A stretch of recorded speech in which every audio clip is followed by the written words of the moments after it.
ಸ್ನೇಹಿತರೆ, ಚರಿತ್ರೆ ಮತ್ತೊಂದು ವಿಡಿಯೋಗೆ ನಿಮಗೆಲ್ಲ ಪ್ರೀತಿಯ ಸ್ವಾಗತ. Are you dead?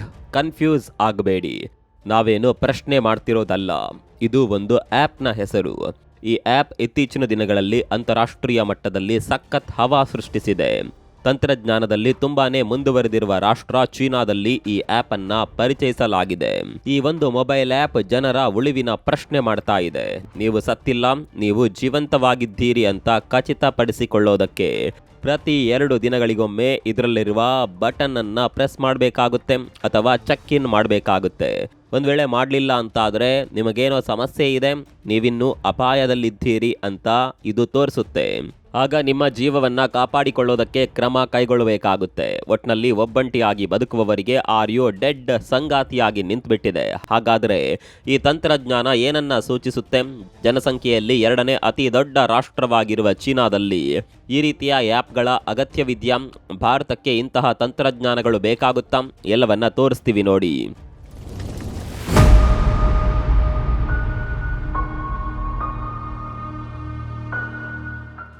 Are you dead ಎನ್ನುವ ಆ್ಯಪ್ ಅನ್ನ ಕಳೆದ ವರ್ಷ ಮೇ ತಿಂಗಳಲ್ಲಿ ಪ್ರಾರಂಭ ಮಾಡಲಾಗಿತ್ತು. ಆದರೆ ಕಳೆದ ಕೆಲವೊಂದು ವಾರಗಳಲ್ಲಿ ಚೀನಾದ ನಗರಗಳಲ್ಲಿ ಒಂಟಿಯಾಗಿ ವಾಸ ಮಾಡ್ತಾ ಇರುವ ಅನೇಕ ಮಂದಿ ಇದನ್ನ ಡೌನ್ಲೋಡ್ ಮಾಡೋದಕ್ಕೆ ಶುರು ಮಾಡಿದ್ರು, ಆಕ್ಟಿವ್ ಆಗಿ ಬಳಸಿಕೊಳ್ಳೋದಕ್ಕೆ ಪ್ರಾರಂಭ ಮಾಡಿದ್ರು. ಹಾಗಾಗಿ ಈ ವಿಚಿತ್ರ ಹೊಸ ಆ್ಯಪ್ ಬಗ್ಗೆ ಜಗತ್ತಿನ ಜನರಿಗೆ ಪ್ರಶ್ನೆ ಮೂಡೋದಕ್ಕೆ ಕಾರಣವಾಗಿದೆ. ಮನೆಯಲ್ಲಿ ಒಬ್ಬನೇ ಇರೋದು, ಸಿಂಗಲ್ ಪೇರೆಂಟ್ ಅಥವಾ ಯಾರಿಗೆ ಜೀವದ ಬಗ್ಗೆ ಜಾಸ್ತಿ ಜಾಗೃತಿ ಇದೆ ಅವರು ಈ ಆ್ಯಪ್ ಅನ್ನ ಬಳಸಬಹುದು. ಒಂಟಿಯಾಗಿ ಬದುಕುವವರಿಗೆ ಭಯ ನಿವಾರಕವಾಗಿ ಈ ಆ್ಯಪ್ ಕೆಲಸ ನಿರ್ವಹಿಸುತ್ತೆ. ಸಂಶೋಧನಾ ಸಂಸ್ಥೆಗಳ ಪ್ರಕಾರ 2030ರ ವೇಳೆಗೆ ಚೀನಾದಲ್ಲಿ 200 ಮಿಲಿಯನ್ನಷ್ಟು ಏಕಾಂಗಿಯಾಗಿ ವಾಸಿಸುವ ಮನೆಗಳು ಇರಬಹುದು. ಅಂತಹ ಸಮಯದಲ್ಲಿ ಈ ಆ್ಯಪ್ ಹೆಲ್ಪ್ ಮಾಡುತ್ತೆ ಅಂತ ಚೀನಾದ ಸರ್ಕಾರಿ ಮಾಧ್ಯಮ ಸಂಸ್ಥೆ ಗ್ಲೋಬಲ್ ಟೈಮ್ಸ್ ವರದಿ ಮಾಡಿದೆ. ಜೀವನದ ಯಾವುದೇ ಹಂತದಲ್ಲಿ ಅಂದರೆ ವಿದ್ಯಾರ್ಥಿಯಾಗಿ, ನೌಕರನಾಗಿ ಅಥವಾ ಇಳಿ ವಯಸ್ಸಿನಲ್ಲಿ ಒಂಟಿಯಾಗಿ ವಾಸಿಸುವ ಜನರಿಗೆ, ಅಂತರ್ಮುಖಿಗಳಿಗೆ, ಖಿನ್ನತೆಯಿಂದ ಬಳಲುತ್ತಿರುವವರಿಗೆ, ನಿರುದ್ಯೋಗಿಗಳಿಗೆ ಮತ್ತು ದುರ್ಬಲ ಮನಸ್ಥಿತಿಯಲ್ಲಿರುವವರಿಗೆ ಈ ಆ್ಯಪ್ನ ಅಗತ್ಯವಿದೆ. ಒಂಟಿಯಾಗಿ ವಾಸಿಸುವ ಜನರಿಗೆ ಏನಾದರೂ ಆದರೆ ಸಹಾಯಕ್ಕಾಗಿ ಕರೆಯಲು ಯಾರೂ ಇಲ್ಲದೆ ಗಮನಿಸದೆ ಸಾಯಬಹುದು ಅನ್ನುವ ಟೆನ್ಷನ್ ಇರುತ್ತೆ. ನಾನು ಒಂಟಿಯಾಗಿ ಸತ್ತರೆ ಹೇಗೆ, ಅಂತ್ಯ ಸಂಸ್ಕಾರ ನಡೆಯುತ್ತಾ ಮುಂತಾದ ಪ್ರಶ್ನೆಗಳಿರುತ್ತೆ. ಇವೆಲ್ಲದಕ್ಕೂ ಈ ಆ್ಯಪ್ ಉತ್ತರವಾಗಿ ನಿಂತುಬಿಟ್ಟಿದೆ. ನೀವು ಜೀವಂತವಾಗಿದ್ದೀರಿ ಅಂತ ಕನ್ಫರ್ಮ್ ಮಾಡೋದಕ್ಕೆ ಬಟನ್ ಅನ್ನ ಕ್ಲಿಕ್ ಮಾಡುವುದು ಈ ಅಪ್ಲಿಕೇಶನ್ನ ಉದ್ದೇಶವಾಗಿದೆ. ತನ್ನ ಕುಟುಂಬದಿಂದ ಸುಮಾರು 100 ಕಿಲೋಮೀಟರ್ ಅಂದರೆ 62 ಮೈಲು ದೂರದಲ್ಲಿ ವಾಸಿಸುವ 38 ವರ್ಷದ ವಿಲ್ಸನ್ ಹೌ ಇದಕ್ಕಾಗಿಯೇ ತಾವು ಅಪ್ಲಿಕೇಶನ್ ಡೌನ್ಲೋಡ್ ಮಾಡಿಕೊಂಡಿದ್ದಾರೆ ಎಂದು ಹೇಳ್ತಾರೆ. ಒಂಟಿಯಾಗಿ ಜೀವನ ಮಾಡೋದಕ್ಕೆ ಭಯ ಇರುವವರು ಈ ಆ್ಯಪ್ ಡೌನ್ಲೋಡ್ ಮಾಡಿ ತಮ್ಮ ಸಂಬಂಧಿಕರನ್ನೋ ಅಥವಾ ಗೆಳೆಯರನ್ನೋ, ಸರ್ಕಾರಿ ಅಧಿಕಾರಿಗಳನ್ನೋ, ಕಚೇರಿಗಳನ್ನೋ ತುರ್ತು ಸಂಪರ್ಕ ವ್ಯಕ್ತಿಯಾಗಿ ಹೊಂದಿಸಿಕೊಳ್ಬೇಕು. 2 ದಿನ ಲಾಗಿನ್ ಆಗಲಿಲ್ಲ ಅಂತಾದರೆ ತುರ್ತು ಸಂಪರ್ಕ ವ್ಯಕ್ತಿಗಳು ಈ ವ್ಯಕ್ತಿಗಳ ವಾಸಸ್ಥಳವನ್ನ ಚೆಕ್ ಮಾಡೋದಕ್ಕೆ ಬಂದಿರ್ತಾರೆ. ಸ್ನೇಹಿತರೆ, ಆರ್ ಯು ಡೆಡ್ ಎಂಬ ಆ್ಯಪ್ನ ಹೆಸರು ಕೇಳಿದ ತಕ್ಷಣ ಅಚ್ಚರಿ ಮೂಡಿಸುತ್ತೆ. ಆದರೆ ಈ ಅಸಹಜ ಹೆಸರಿನ ಹಿಂದಿರುವ ಉದ್ದೇಶ ಬಹಳ ಗಂಭೀರವಾಗಿದೆ. ಒಂಟಿಯಾಗಿ ಬದುಕುವ ವ್ಯಕ್ತಿ ಜೀವಂತವಾಗಿದ್ದಾನೋ ಇಲ್ವೋ ಎಂಬುದನ್ನು ಸರಳವಾಗಿ ಖಚಿತಪಡಿಸಿಕೊಳ್ಳುವುದು ಇದರ ಮೂಲ ಆಶಯ.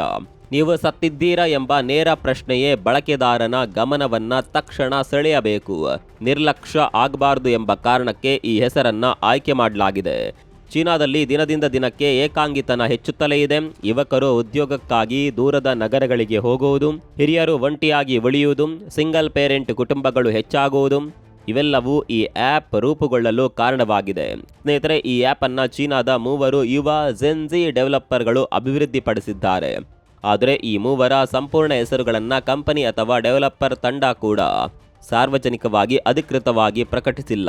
ಲಭ್ಯವಿರುವ ವರದಿಗಳ ಪ್ರಕಾರ ಇದು ಯಾವುದೇ ದೊಡ್ಡ ಟೆಕ್ ಕಂಪನಿಯ ಉತ್ಪನ್ನವಲ್ಲ, ಸ್ವತಂತ್ರವಾಗಿ ಕಾರ್ಯನಿರ್ವಹಿಸುವ ಚಿಕ್ಕ ಡೆವಲಪರ್ ತಂಡದ ಪ್ರಯತ್ನ. ಇವರು ಒಬ್ಬ ಡೆವಲಪರ್ ಹೌ ಎಂದು ಮಾತ್ರ ಉಲ್ಲೇಖಿಸಲಾಗಿದೆ. ಆದರೆ ಉಳಿದಿಬ್ಬರ ಹೆಸರುಗಳು ಬಹಿರಂಗಗೊಂಡಿಲ್ಲ. ಚೀನಾದ ಮಾಧ್ಯಮಗಳ ವರದಿಗಳ ಪ್ರಕಾರ ಆರಂಭದಲ್ಲಿ ಇದು ಕೇವಲ ಒಂದು ಪ್ರಯೋಗಾತ್ಮಕ ಪ್ರಾಜೆಕ್ಟ್ ಆಗಿತ್ತು. ಆದರೆ ಒಂಟಿಯಾಗಿ ವಾಸಿಸುವ ಜನರಲ್ಲಿ ಅಚ್ಚರಿಯಷ್ಟು ಜನಪ್ರಿಯತೆ ಪಡೆದುಕೊಂಡ ನಂತರ ಅದೇ ಡೆವಲಪರ್ ತಂಡವೇ ಆ್ಯಪ್ ಅನ್ನ ಅಪ್ಡೇಟ್ ಮಾಡುವುದು, ಸರ್ವರ್ ನಿರ್ವಹಣೆ, ಹೊಸ ಫೀಚರ್ಗಳ ಸೇರ್ಪಡೆ ಮುಂತಾದ ಕಾರ್ಯಗಳನ್ನು ನೋಡಿಕೊಳ್ಳುತ್ತಿದೆ.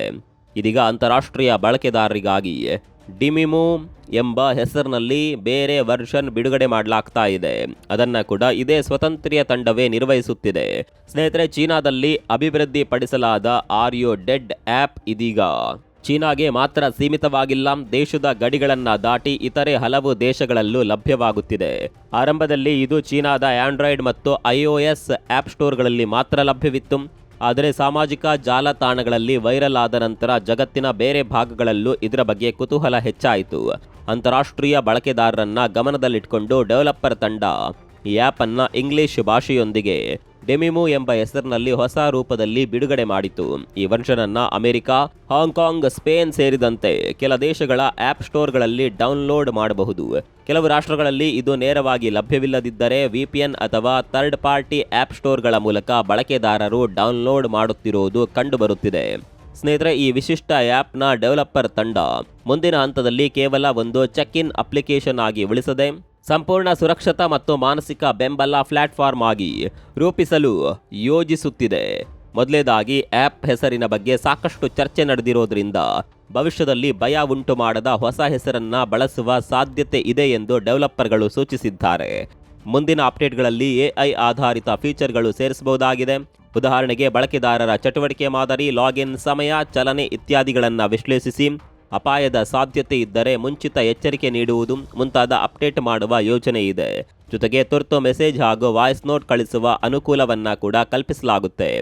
ಹಿರಿಯ ನಾಗರಿಕರನ್ನ ಗಮನದಲ್ಲಿಟ್ಟುಕೊಂಡು ಸರಳ ಇಂಟರ್ಫೇಸ್, ದೊಡ್ಡ ಬಟನ್ಗಳು ಮತ್ತು ವಾಯ್ಸ್ ಕಮಾಂಡ್ಗಳನ್ನು ಅಭಿವೃದ್ಧಿಪಡಿಸುವ ಯೋಜನೆ ಇದೆ. ಅಲ್ಲದೆ ಆಸ್ಪತ್ರೆಗಳು, ಸಾಮಾಜಿಕ ಸೇವಾ ಸಂಸ್ಥೆಗಳು ಮತ್ತು ಸ್ಥಳೀಯ ಆಡಳಿತಗಳ ಜೊತೆ ಸಂಪರ್ಕ ಸಾಧಿಸುವ ವ್ಯವಸ್ಥೆ ರೂಪಿಸುವ ಬಗ್ಗೆ ಚಿಂತನೆ ನಡೆಯುತ್ತಿದೆ.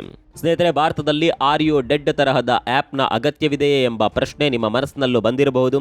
ಭಾರತವನ್ನ ಇನ್ನೂ ಕುಟುಂಬಾಧಾರಿತ ಸಮಾಜ ಎಂದು ಕರೆಯಲಾಗುತ್ತೆ. ಹಲವರು ಕುಟುಂಬದ ಜೊತೆ ವಾಸ ಮಾಡ್ತಾರೆ. ನೆರೆಹೊರೆಯ ಸಂಪರ್ಕವು ಇನ್ನೂ ಉಳಿದಿದೆ. ಈ ಹಿನ್ನೆಲೆ ನೋಡಿದರೆ ಚೀನಾದಷ್ಟು ತೀವ್ರ ಅಗತ್ಯ ಭಾರತಕ್ಕಿಲ್ಲ ಎನ್ನುವ ಅಭಿಪ್ರಾಯವೂ ಇದೆ. ಆದರೆ ಇನ್ನೊಂದು ವಾಸ್ತವ ಏನಂದ್ರೆ, ಭಾರತದಲ್ಲಿ ಕೂಡ ನಗರೀಕರಣ, ಉದ್ಯೋಗ ವಲಸೆ ಮತ್ತು ಒಂಟಿ ಜೀವನದ ಪ್ರಯಾಣ ವೇಗವಾಗಿ ಹೆಚ್ಚುತ್ತಿದೆ. IT ಉದ್ಯೋಗಿಗಳು, ವಿದ್ಯಾರ್ಥಿಗಳು, ವಿದೇಶಿ ನಗರಗಳಲ್ಲಿ ಕೆಲಸ ಮಾಡುವ ಯುವಕರು, ಸಿಂಗಲ್ ಪೇರೆಂಟ್ಗಳು ಹಾಗೂ ನಗರಗಳಲ್ಲಿ ಒಂಟಿಯಾಗಿ ಉಳಿಯುವ ಹಿರಿಯ ನಾಗರಿಕರ ಸಂಖ್ಯೆ ದಿನದಿಂದ ದಿನಕ್ಕೆ ಏರುತ್ತಿದೆ. ಇಂಥವರಲ್ಲಿ ಏನಾದರೂ ಅನಿರೀಕ್ಷಿತ ಘಟನೆ ನಡೆದಿದ್ರೆ ತಕ್ಷಣವೇ ಸಹಾಯಕ್ಕಾರೂ ಇರದ ಪರಿಸ್ಥಿತಿ ಉಂಟಾಗಬಹುದು. ಹಾಗಾಗಿ ಇಂತಹ ಆ್ಯಪ್ಗಳು ಸುರಕ್ಷತಾ ಸಾಧನವಾಗಿ ಭಾರತಕ್ಕೂ ಉಪಯುಕ್ತವಾಗಬಹುದು. ಸ್ನೇಹಿತರೆ, ಆದರೆ ಆರ್ ಯು ಡೆಡ್ ಆ್ಯಪ್ ಕುರಿತಾಗಿ ಪ್ರಮುಖ ಚರ್ಚೆಯ ವಿಷಯವೇ ಗೌಪ್ಯತೆ. ಈ ಅಪ್ಲಿಕೇಶನ್ ಬಳಕೆದಾರರ ಚೆಕ್ ಇನ್ ಸಮಯ, ತುರ್ತು ಸಂಪರ್ಕ ವಿವರಗಳು ಮತ್ತು ವಾಸಸ್ಥಳದ ಮಾಹಿತಿಯನ್ನ ಸಂಗ್ರಹಿಸುತ್ತದೆ. ಇಂತಹ ಡೇಟಾ ದುರುಪಯೋಗವಾಗುವ ಸಾಧ್ಯತೆ ಇದೆ. ವಿಶೇಷವಾಗಿ ಚೀನಾದಲ್ಲಿ ಹುಟ್ಟಿದ ಆ್ಯಪ್ ಎನ್ನುವ ಕಾರಣದಿಂದ ಸರ್ಕಾರದ ಮೇಲ್ವಿಚಾರಣೆ ಅಥವಾ ಡೇಟಾ ಹಂಚಿಕೆ ಬಗ್ಗೆ ಪ್ರಶ್ನೆಗಳು ಉದ್ಭವಿಸುತ್ತಿವೆ. ಇದಕ್ಕೆ ಪ್ರತಿಯಾಗಿ ಡೆವಲಪರ್ ತಂಡ ಕನಿಷ್ಠ ದತ್ತಾಂಶ ಸಂಗ್ರಹ ನೀತಿ ಅನುಸರಿಸುತ್ತಿದ್ದೇವೆ ಅಂತ ಹೇಳುತ್ತದೆ. ಬಳಕೆದಾರರ ಪೂರ್ಣ ಚಲನೆ ಅಥವಾ ಸ್ಥಳವನ್ನ ನಿರಂತರವಾಗಿ ಟ್ರ್ಯಾಕ್ ಮಾಡಲಾಗುವುದಿಲ್ಲ. ಚೆಕ್ ಇನ್ ವಿಫಲವಾದಾಗ ಮಾತ್ರ ತುರ್ತು ಸಂಪರ್ಕಕ್ಕೆ ಸೂಚನೆ ಹೋಗುತ್ತದೆ. ತುರ್ತು ಸಂಪರ್ಕ ವಿವರಗಳು ಬಳಕೆದಾರರ ಸ್ಪಷ್ಟ ಒಪ್ಪಿಗೆಯೊಂದಿಗೆ ಮಾತ್ರ ಬಳಸಲಾಗುತ್ತದೆ. ಆದರೂ ಈ ಗೌಪ್ಯತಾ ಭರವಸೆಗಳು ಕಾನೂನುಬದ್ಧವಾಗಿ ಎಷ್ಟು ಬಲವಾಗಿವೆ ಎಂಬ ಪ್ರಶ್ನೆ ಇನ್ನೂ ತೆರೆದೇ ಇದೆ. ಆರ್ ಯು ಡೆಡ್ ಆ್ಯಪ್ ಭವಿಷ್ಯದಲ್ಲಿ ಯಾವ ರೀತಿ ತನ್ನ ವ್ಯಾಪ್ತಿಯನ್ನು ವಿಸ್ತರಿಸುತ್ತೆ ಅನ್ನೋದನ್ನು ಕಾದು ನೋಡಬೇಕು. ಈ ರೀತಿಯ ಆ್ಯಪ್ಗಳ ಬಗ್ಗೆ ನಿಮ್ಮ ಅಭಿಪ್ರಾಯವನ್ನು ಕಾಮೆಂಟ್ ಮಾಡಿ. ಮತ್ತೊಂದು ವಿಡಿಯೋ ಸಿಗೋಣ. ಅಲ್ಲಿವರೆಗೂ ನಮಸ್ಕಾರ.